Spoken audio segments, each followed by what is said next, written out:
Good evening. Today is Tuesday, August 18th. This is the regular meeting of the Rhinebeck Central School District Board of Education. May I have a motion to approve the minutes of the July 28th, 2015 regular meeting? So moved. By Deirdre. Second. By Lisa. Any discussion? All those in favor? That's unanimous. That motion passes. May I have a motion to approve the minutes of the July 29th, 2015 emergency special meeting? So moved. By Deirdre. Second. By Lisa. Any discussion? All those in favor? That's You weren't there. Shulkin, Rosenthal, Fleischhauer, Burns, Dalbert. Abstentions? Walker? That motion passes. May I have a motion to approve the minutes of the August 11th, 2015 emergency special meeting? So moved. By Deirdre. Second. By Lisa. Any discussion? All those in favor? That's also Shulkin, Rosenthal, Fleischhauer, Burns, Dalbert. Abstentions? Walker? And that motion passes. Now we have an opportunity for public comment. Is there any public that wishes to make a comment at this time? Okay, seeing none, move on to 2015-16 Board Goal Development Update. Well, just to bring you up to speed, I had taken the liberty of just collating the ideas that you had submitted in no particular order, just in the order in which I think people submitted them. These do not include Lisa's, which she emailed earlier today. Well, then mark this circulated document. Yes, I saw that, but that's not in your packet, obviously.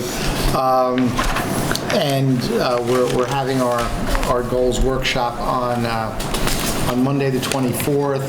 I did spend a good chunk of time at our administrative council meeting earlier today, reviewing the ideas, not the specific wording, because nobody submitted these worded as goals, and that we didn't ask people to, but discussing and getting feedback from the administrative team as I'd been asked at our last meeting to do so. So I'll be prepared to share that with you when we convene on Monday. And you know, I would encourage people to, if they have additional ideas, to keep phoning them in, and I would also take this opportunity to remind you of the when it comes to board goals, of the rule of 3, 4, 4. Yes. In order to maintain the sanity of your superintendent, especially when I'm seeing this list, it's like, there's a lot of stuff here. The other thing I would mention too is to be mindful of what I think our approach has been for many years, and that is that these goals that we adopt, at least in part, serve to set a tone for our school staff, and in particular, our teaching staff. So as we try to narrow these ideas down, and the other caveat I'd throw out there is, it's one thing to have 3 or 4 manageable goals. It's another thing to have 3 or 4 goals that have 4 or 5 ideas mushed inside them, and they have subparts, and you might as well have 10 goals if we're going to do that. So just a caution to keep it simple, straightforward. It'll make it easier to craft goal language around it if we do it that way. And there is not to say that things that you've raised as ideas that may not make it into the set of 3 or 4 goals, we can't address them in other contexts. Just because they missed the goal list doesn't mean we have to forget about that until the following year. And there were a number of things came up at our administrative council meeting today. There are a number of things on this list that the administrators are saying to me, well, we talked about doing that anyway, right? I said, yeah, right. So, and we will, even if they don't make it to be a district goal that the board chooses. So we got plenty to work with here, that's for sure. That's good. That's all I have to say. Lisa? Joe, do you think that you could, at some point before the before the workshop, send around, just even if you want just by number, indicating which ones you and your administrators were already planning to tackle this year?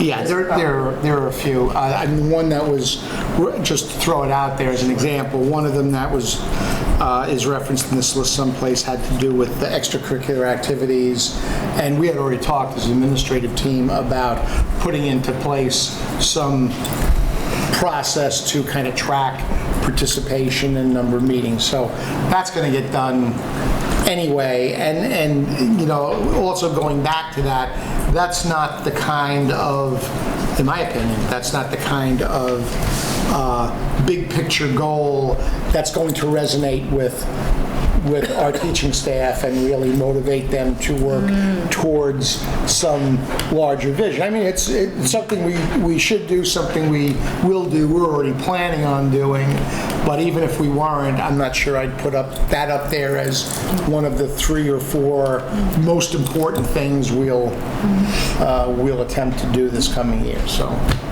But yeah, I can provide that to you, and that won't be an exhaustive list, so that won't take us off the hook for a lot of these things, but it will for a few of them, yeah. Okay. Other comments? Okay.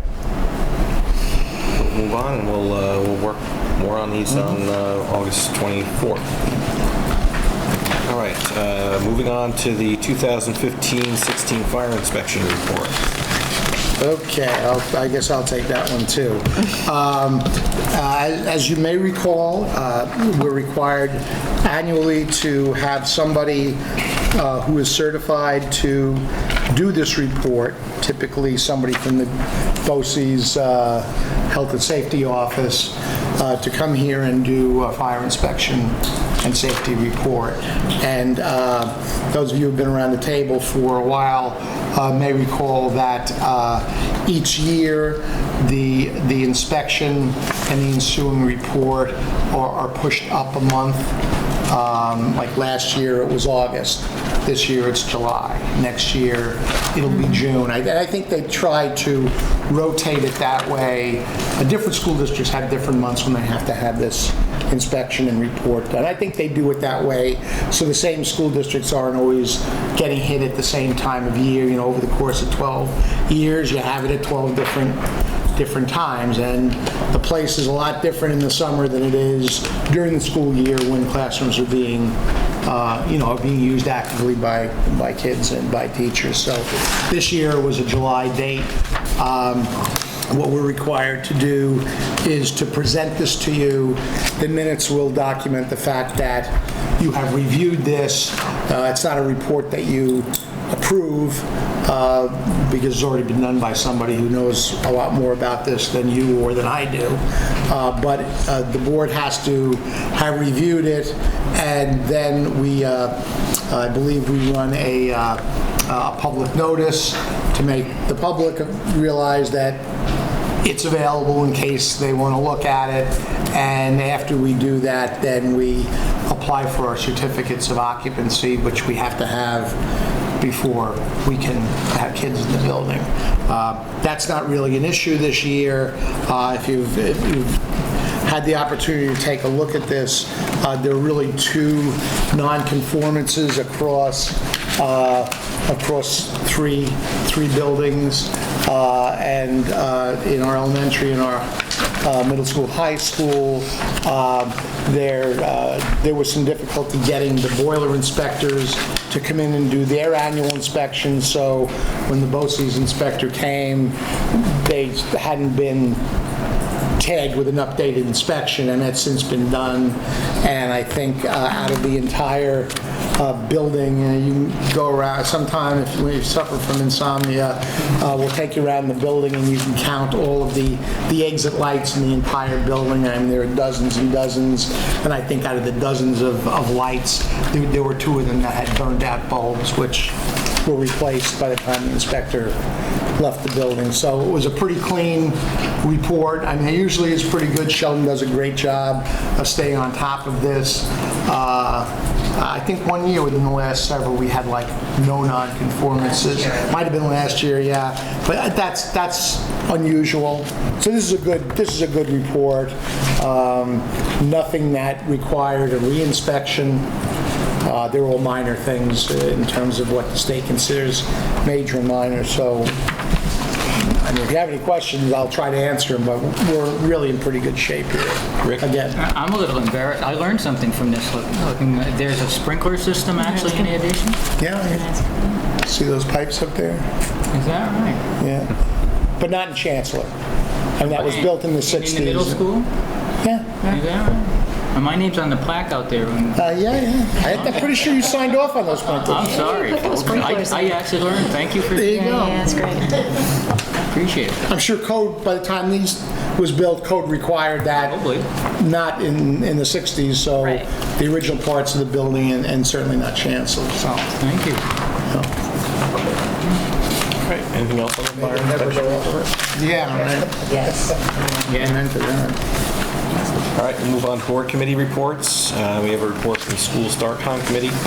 Okay, I guess that's the only one this time. Yes, it is. I'm reporting, we met during the summer, as we promised we would do, to set the agenda moving forward for what will be year 2 of our discussion of the possibility of moving school start time. There have been some changes, such as the change in our bus company, that will have some impact on the way we think through these matters. We want to actually get the new bus runs in place and see how they're working before we even begin to talk about how those might be altered. But we did set a couple of goals, actually it's quite a few goals for this group moving forward, and goals we want to share with the board. First of all, we need to get feedback from teachers and non-instructional staff in the buildings to get a sense of what issues may arise from their point of view. If we consider such a change, we would like to create a short informational video that we would post on the website, and also send as a link to all members of the district, probably through School Messenger, explaining the thought process that's already gone into the conversations taking place at the board level, and soliciting input. We would like to have outreach also to Chamber of Commerce in Rhinebeck to get a sense of how student participation in the business community might be affected by any change in time. We would like to distribute a brief survey, very brief, as in 2 or 3 questions, to all parents and students. This will be possible because students have activated their district email accounts. It should not be hard to gather this information. We'd also like to use student government and other means of reaching out to students to get meaningful participation in this conversation. We would like to ask that the Wellness Committee consider addressing this issue when the Parent Academy takes place in late October or early November. This would all, of course, be leading toward a good old-fashioned live human presentation that would take place with all members of our community invited, hopefully scheduled before the holidays. That would lead us to the place where we would come up with some kind of recommendation, either up or down, it could be either, that we would hope to make in this group in the new year.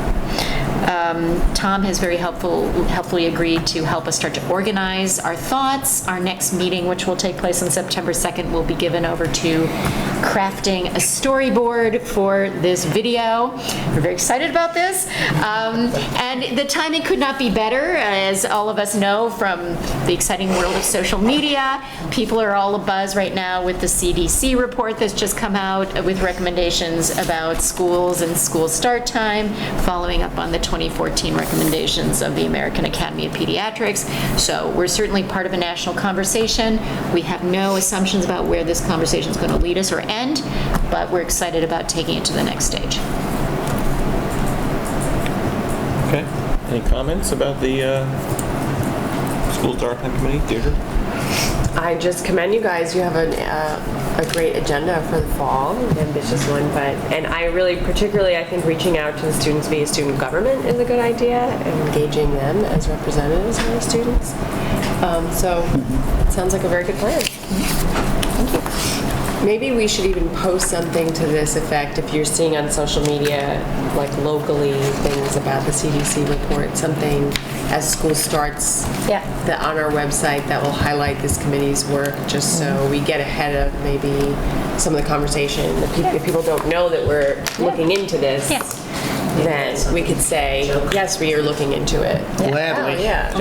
I'm always looking for more followers. That'll go. I bet you will. Control the message, yes.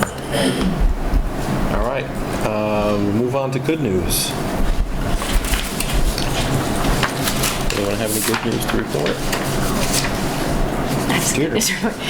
Good news is that in spite of the heat and the humidity, preseason is underway, and I just want to say how fantastic it is that coaches are willing to go out at 7 a.m. and run these young athletes around and get them going after the quiet weeks and months of summer. So it's good to see them all out there getting ready for the season. Other good news? Well, at the risk of opening a bag of worms, That doesn't sound like good. Scary news. well, it actually is, but within a larger context, it could lead to a lot more conversation than I'm interested in, to be quite frank with you. But within the context of state assessment data that was released earlier, and all of the churn over that, including opt-out numbers and how that may or may not have impacted data statewide or locally or whatever. So I'm putting that bag of worms kind of to the side for a moment, but I would consider it a positive for a school district is that our middle school and our high school were both recognized as reward schools, which is based upon increases in achievement and/or narrowing the gaps between the various disaggregated subgroups. Again, so with the grain of salt that we're talking about, assessments that I think all of us would agree are flawed in a number of ways. That being said, we've been acknowledged for that, and our elementary school is, you recall they had to write a plan last year. They're now recognized as a school in good standing. So again, with those caveats, they've all made progress this past year, and in an otherwise muddled discussion about assessments and data, I think that's something worth mentioning anyways. Not to make too much of it, but I'd rather be announcing that than the opposite. Yeah. So, It is. Laura? I think that's fantastic news, and I think, kudos to the teachers who've put in so much time rewriting this curriculum so that our students are able to achieve and continue to improve. It's really fantastic. Please, yes. yep, will do. Okay, other comments? Other good news? Okay, move on to old business. Lisa? I just wanted to ask whether there were any new developments on the APPR front. Now that's a big bag of worms. There is literally something new every week.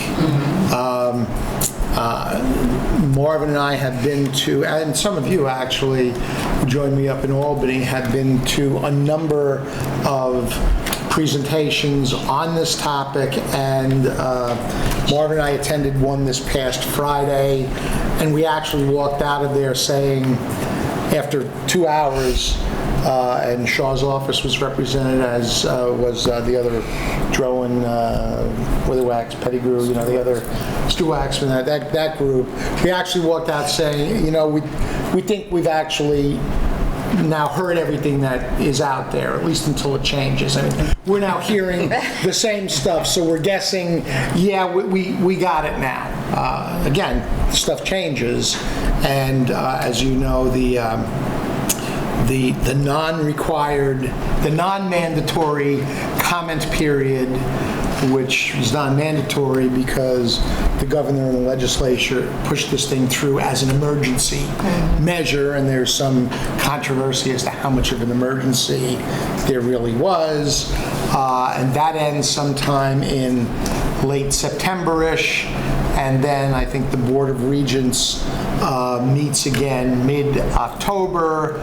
So anything that might come out of the comment period in terms of changes would then wait until that Board of Regents meeting in October. So there is the possibility, I won't say likelihood or whatever, I would have no way of knowing, but there is the possibility that there may be additional changes to the regulations by maybe mid-October, which of course is at least 15 or so days past the deadline for this plan to be negotiated and submitted.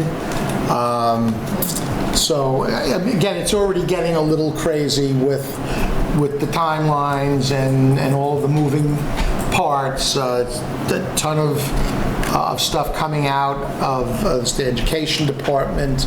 I'm not sure it's all necessarily new stuff either, but they're starting out to churn a lot of stuff. I got an email today with about 8 different attachments and like 150-page attachment, a 70-page attachment, several 50-some-odd page attachments. I mean, they're now doing this massive data download on us, and of course, all that stuff you got to read through it to make sure you don't miss some point in there. We either have had or have scheduled meetings with both our teacher and our administrative bargaining units to start talking about, essentially the APPR is breaking out into 3 parts. The things that are now mandated that previously were negotiable. A lot of the cut point issues, SED has either said this is the way they are, or there's a much narrower range within which you have the option of negotiating. That's one bucket, if you will. The other bucket is the things that are negotiable, and there are a good number of those things, some of them somewhat limited by the way the State Education Department has constructed them. And then the third bucket would be anything else that is currently in our plan that does not have to be changed, but that both the district and the bargaining unit may want to have a discussion about changing. So that's what we're going to have to do. But we're starting off with kind of an overview to get everybody on the same page as what is required now and what is open to negotiation. Where it goes at that point, given the timelines that I just sketched out for you, is anybody's guess.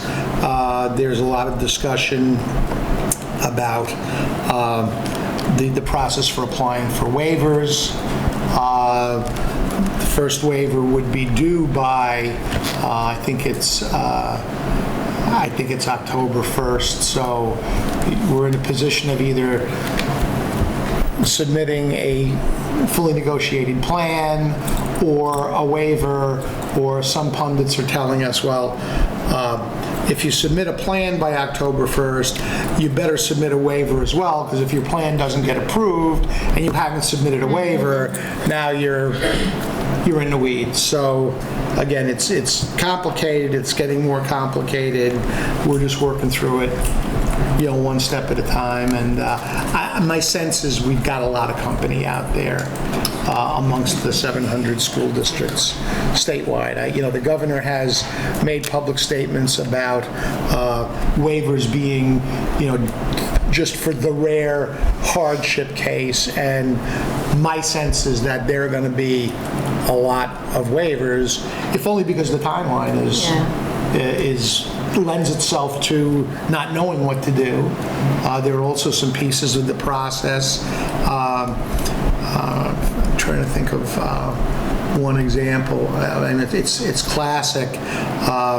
But if you want to negotiate using a second assessment, because now it's split 50-50, 50% observation, 50% student assessment data, and the law provides for school districts to use a second assessment if they want to, and it has to come from the state's list of vetted second assessments, but they haven't developed such a list. Okay, so we're coming up on a month before ground zero on negotiating this, and they haven't even put that out there, so nobody even knows what they might be. So it's that kind of thing we're bumping up into here, and there is no information that they say you'd have to use in order to negotiate this piece of it. So it's pretty much business as usual. I'm not telling you folks anything you don't already. Anything new on the independent monitor, the independent evaluators? I think a couple of things. When this concept first was floated back in the spring, I think a lot of us were concerned that it would require school districts to hire out-of-district personnel at a cost which we had budgeted, quite frankly, to do those independent evaluations. But the way it looks now, and the conversations that I'm hearing, they've provided for independent evaluations to be done by in-district personnel. For example, if you were this is just an example, not to say we're necessarily doing this, but as an example, if you were an assistant principal in a high school who was trained to do evaluations, you could do you could be an independent evaluator in another school that you don't work in, like at the elementary school. You couldn't be the independent evaluator in your own school building. Same with building principals. If you were an elementary building principal, you could be an independent evaluator at the middle school, because you don't have a BEDS code that ties to that school. A district employee, even Tom Brunel, if we were to train him properly, could do evaluations as an independent evaluator in any of the schools, because he's tagged to the district and not to a specific building. So, that's coming with some challenges, but it at least seems to be getting us away from, you have to hire somebody from the outside at X $100 a day to come in here and do these evaluations. They also have this kind of quirky, and if I'm telling you more than you want to know, or if your eyes start rolling back in your head, I'll take that as a sign. The evaluation by the principal has to count for between 80 and 90% of that observation score. Okay.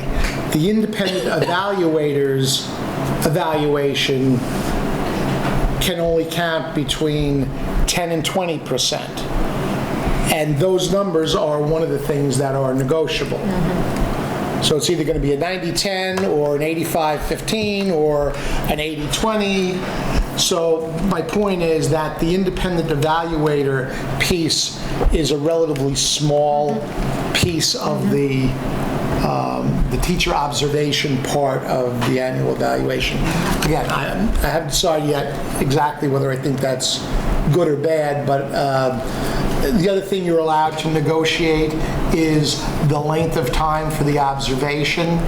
So a school district could decide that the independent evaluations only have to be 10 or 15 minutes in duration. So the independent evaluator could observe 2 or 3 teachers in the time that, under the current system, you have to take the whole period to do. So it may, again, we're talking totally about process and logistics here, not about what's educationally sound or what kind of useful feedback we're generating. We're talking about a compliance drill to meet a law that's saying you must do X, Y, and Z. So there seems to be at least a little more flexibility in that piece of it than we thought 4 months or so ago. But we're not even close in terms of actually banging that out with our bargaining units. That's just a fact. Thank you very much. Yeah, sure. Since this topic has been reopened again, and I'll take a yes or not yet answer to this. Okay. There was a question, a legal opinion from our counsel that we were seeking here when we were in discussion last time I was at a meeting anyway or other. Have we received any counsel from David Shaw about whether we can, in fact, as elected officials, follow our conscience? Yeah, everybody knows where we are now. Not yet. Yes, Okay. I know where we are now. Good, thank you. Okay. Other old business? Okay. Seeing none, we'll move on to public comment. There's another opportunity for public comment. If there's any members of the public that would like to make a comment at this time. Okay, seeing none, move on to other. Does anyone have any other items?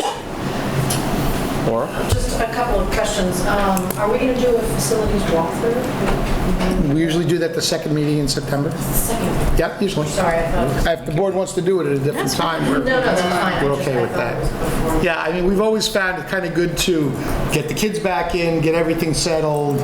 Things are still new, but they're not like, this is the school's opening tomorrow, so, yeah, so I have it on my schedule to do it at that second meeting in September, unless the board wants to push it off for some reason. That's great. And then do you have a schedule for opening day on September 8th? I do. It's exactly the same as last year. So you started- I just started revising the draft letter today. I got to collect some more information, but same as it ever was. 8 to 8:30, coffee and 8:30. The program starts. Should be done by around 9:30. We'd like comments by the board president if he's available and feels so inclined. I'll say a few words. We'll have a United Way presentation. We'll introduce the new staff, or the the principals will, and I'm not sure if there may be any other items that we may put out there, but we try not to make that first session a big and important day to download. That's more setting the tone, and then they'll go meet with their bargaining units and then meet with their individual building principals, and that's where more the nitty-gritty will get rolled out to the staff. But in terms of your involvement in that first day, 8 to 8:30, freshmen's 8:30 to about 9:30. You're all invited, and I'd love to acknowledge and introduce as many of you who are able to be there, and here goes another one. You're welcome. All right. Other? Okay, I'll just mention that the Senator Serino's Education Advisory Board has met twice over the summer. Once in July, we met with just as a group without the senator present. She's been nice enough to offer us to use her conference room so that we can get together as a committee and kind of discuss things that we want to discuss with the senator or whatever when she's not available. As we kind of the schedule we set when we first met was that we would probably meet with the senator quarterly, although it may be more frequently than that. We met with the senator last Thursday, and I'll just mention in our July meeting we kind of set a list of questions that we wanted to get the senator's responses to in our meeting with her in August, mainly dealing with what went on at the end of the session and the legislation that was passed and such. So we did have that conversation with her on last Thursday. There's a document that I have. I will scan these when I have an opportunity and send them to you. We also have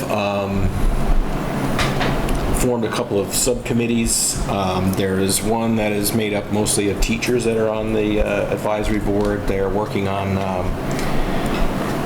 a document that they're calling the Student Assessment and Transparency Act, which deals with assessments and data and things like that. I'll send that to you as well. I was going to provide it to Joe. You could kind of give your feedback on it. And also there's a couple of members of the committee that are from an advocacy group regarding opt-outs or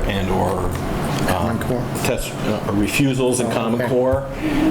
So they're kind of starting a subcommittee to present some ideas to the senator. So more to come. I believe we set a date for September to meet just as a committee again, and then we'll be meeting again with the senator later on. So if anybody has any feedback after I send these documents, I'd be happy to bring those to the committee. Lisa. Just curious to know from your meeting, or however many meetings you had with Senator Serino present, how receptive you're finding her to the committee's contact dealings with. Well, she is very interested in getting, ideas and feedback from the advisory board, and that's why she's convened the committee. She did mention in our meeting on Thursday that she did speak in caucus several times, basically on ideas that we had discussed with her prior to the end of the session. There are a couple of sentences in the legislation that the Republican caucus refers to as the Serino, I don't know how to put it, but this kind of like the Serino section of the legislation because of all the comments that she put forth. So, I mean, it seems like some of the committee's work is making it through Albany. So, hopefully we'll advance that as we go on. Sure. Yes. Thank you for doing that during the summer and participating. Could you just remind me, who is representatives from all districts within her district? Yes, there are members from several school districts in her district, which of course is most of Dutchess County. There's part of Putnam County, I believe part of Columbia County. If I'm recalling correctly, there are teachers from Wappingers. There's an administrator from Arlington. There's someone from Beacon. There's a teacher from Wappingers. A teacher from, I believe he's from Carmel. Superintendent from Pine Plains.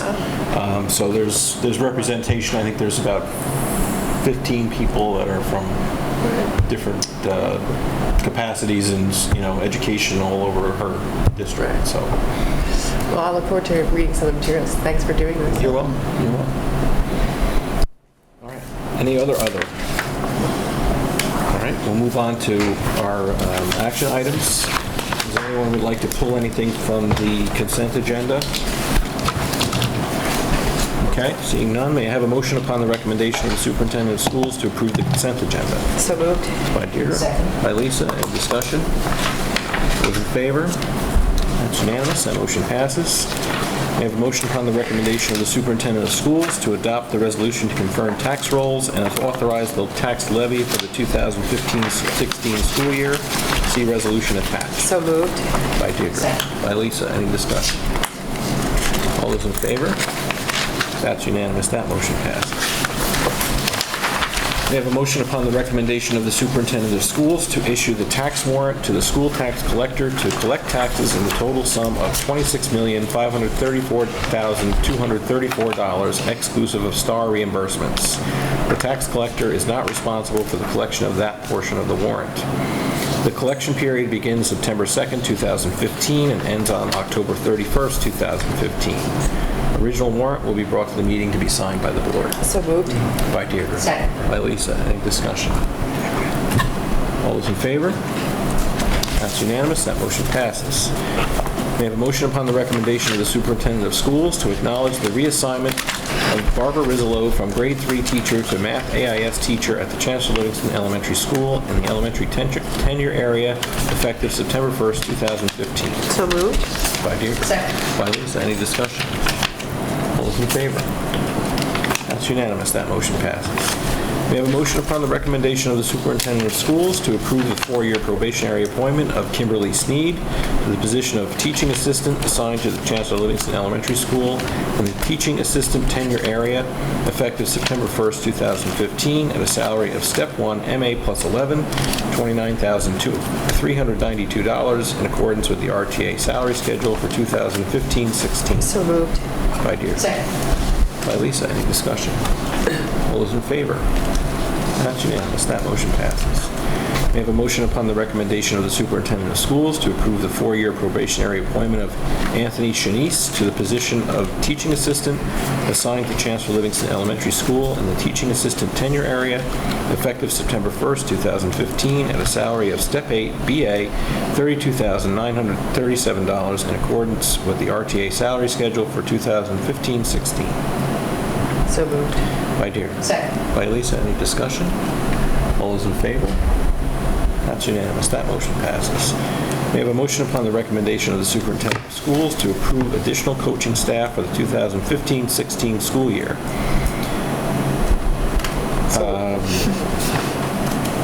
Soccer, girls modified, TBD, $2,285. Volleyball, JV, Brandy Jornoff, $2,542. Cross country, girls varsity, Kim Sneed, $3,435. Golf, varsity assistant, Tony Rinaldi, a volunteer. So moved. By Deirdre. Second. By Lisa. Any discussion? All those in favor? That's unanimous. That motion passes. We have a motion upon the recommendation of the superintendent of schools to approve additional mentors for the 2015-16 school year. So moved.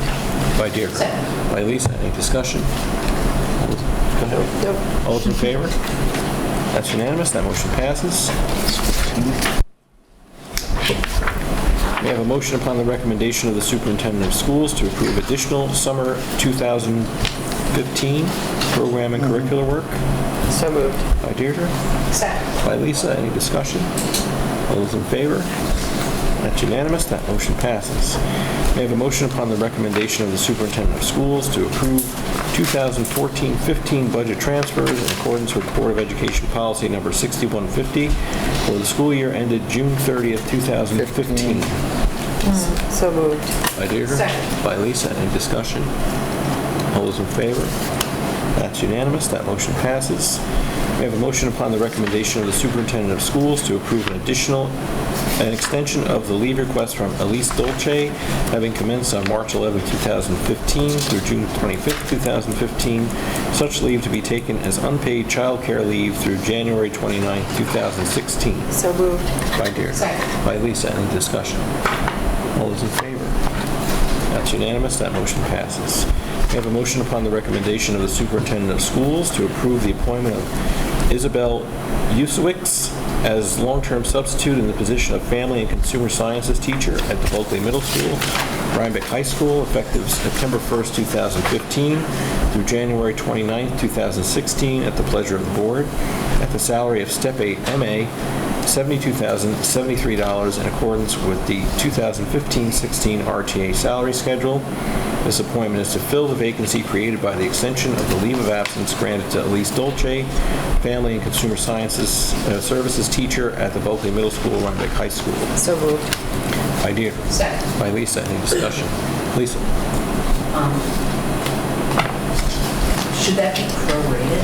Because it's not for a full year. Yes, it should be prorated. Thank you. Yep. Okay, so that will be,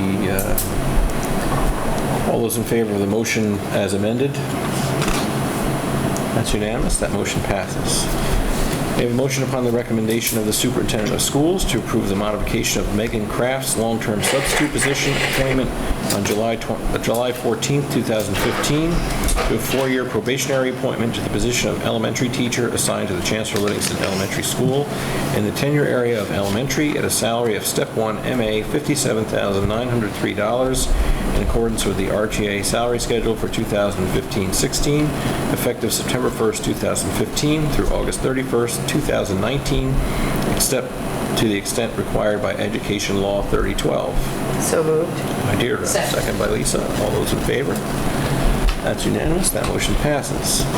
We have a motion upon the recommendation of the superintendent of schools to approve the appointment of Erica Bergensen as a long-term substitute in the position of elementary teacher at the Chancellor Livingston Elementary School, effective September 1st, 2015, through the end of the 2015-16 school year, at the pleasure of the board, at the salary of Step 1 MA plus 6, $58,383 in accordance with the 2015-16 RTA salary schedule. This appointment is to fill the vacancy created by the leave of absence granted to Shannon Denise, elementary teacher at the Chancellor Livingston Elementary School. So moved. By Deirdre. Second. By Lisa. Any discussion? All those in favor? That's unanimous. That motion passes. We have a motion to move into executive session for the purpose of discussion of the employment history of particular persons. So moved. By Deirdre. Second. By Lisa. Any discussion? All those in favor? That's unanimous. That motion passes. We're moving into executive session.